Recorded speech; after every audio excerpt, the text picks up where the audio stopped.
the dust was still settling from Maggots the Tour, the next full studio album was taking shape. As Patti Smith was channeling her vision, wrote rock writer and critic Chris Watts in 1987 in a feature story in Kerrang, into a more radio-friendly material with the likes of Bruce Springsteen, Wendy was blowing up television sets with the Plasmatics. She'd outgrown punk before the Plasmatics were noticed, let alone outlawed.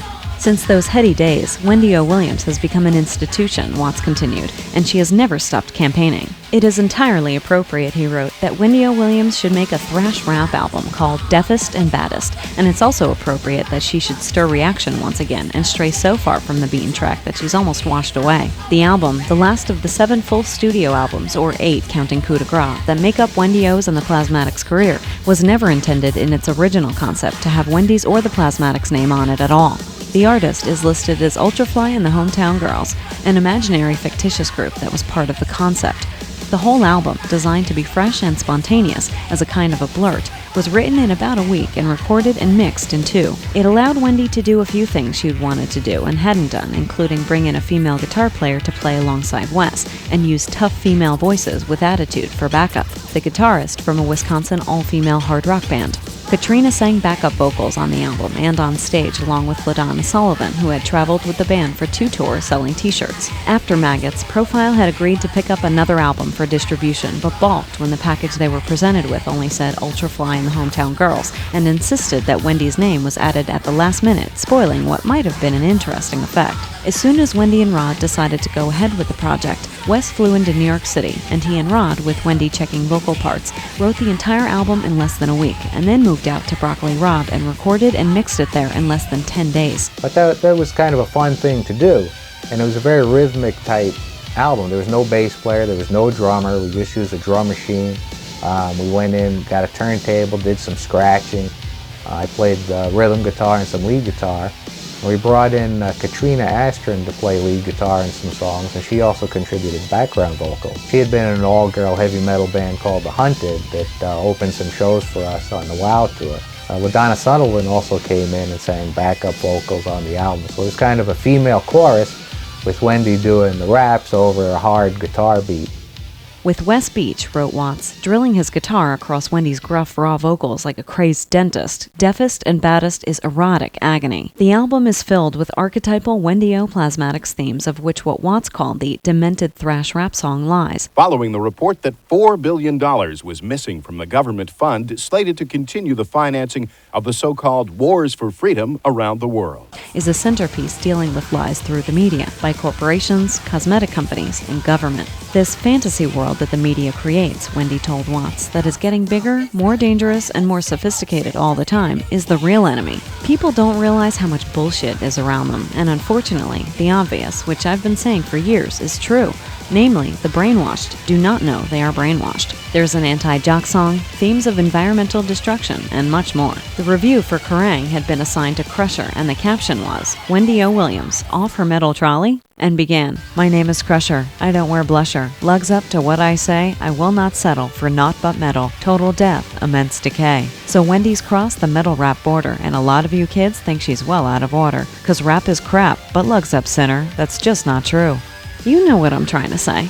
Wendy's served up a massive portion of metal rap, and when I use the word metal, I fucking mean metal. You got that, losers? Screaming, bleeding, grinding, crunching, blow your sodding ears off metal. And then quoting some lyrics from the first cut of the album, he goes on, no false metal, no sucker raps, no sprayed hair, and no spandex, concluding, wisen up, street urchins, get it. We did not, repeat, did not trade weapons or anything else for hostages, nor will we. For the Deffest tour, the band was back to 2 guitars, bass, and drums. The tour was filled with enthusiastic fans in city after city, but it was the last tour Wendy and the Plasmatics were to do, although the decision wasn't made until several months after the tour ended, and then fairly quickly. Wendy and Rod had agreed from the beginning that when a point came where diminishing returns meant having to compromise the integrity of the effort, they'd shut down and bail out, and the point, they felt, had been reached, or at least was too close to gamble. About doing material that would appease rather than assault the status quo, there could be no compromise. About softening the image, the edge, the trademark vocals, the attitude so as to be more acceptable to radio or corporate America. There could be no compromise, and without such compromise, there was a price to pay, and it wore on over time. Beginning with Milwaukee, there were more towns added to the list with almost every tour that Wendy could not go back and play. Town after town where confrontations of one kind or another made it impossible to get bookings. Promoters would privately say how much they loved Wendy, but many would not take the local heat to continue the bookings. Conservative groups would send shills into shows to make complaints, and the complaints would start as soon as shows were announced. And there were, it seemed, endless numbers of threatened males who either needed to prove who was the man and pick some kind of a fight and try to win with Wendy, or else do something that would engender a response and then file a lawsuit to try and get money. There was a photographer in Chicago who had attempted to intercede physically when Wendy was jogging and then filed a suit for assault, claiming she assaulted him. He won no suit, but Wendy had to fly into Chicago, pay legal fees, and was then put on good behavior by the judge for a year. And then the guy in Madison on the Maggots tour who grabbed Wendy when the lights went out between songs and attempted to put his hands up between her legs. She hit him with her microphone to free herself, and later that night was chased down to her hotel room after the guy filed a complaint, not mentioning that he'd assaulted her in the first place or that she only hit him hard enough to get free. Regardless, he got a lawyer and there was a big suit waiting for her should she decide to go back to Madison. You'd hear claims in these things like, "I can no longer have a relationship with a woman," "I can no longer work," and on and on. The funds were not there to take all these things on, and with widening gaps between tour bookings, particularly in the heartlands of the country, it was at a point where to continue would have meant compromise in one of many ways or another. That was never an option, so in 1988 it was officially announced that Wendy, in a certain sense at the top of her game, was going on hiatus, although as Rod told Classic Rock magazine later, they both knew they had stopped. The world has spent the last 3 decades trying to catch up, and in most regards never has, and there certainly has never been anyone really like Wendy O. Williams ever since. The roles for women had been set in the jazz age, and no one had yet broken out of that.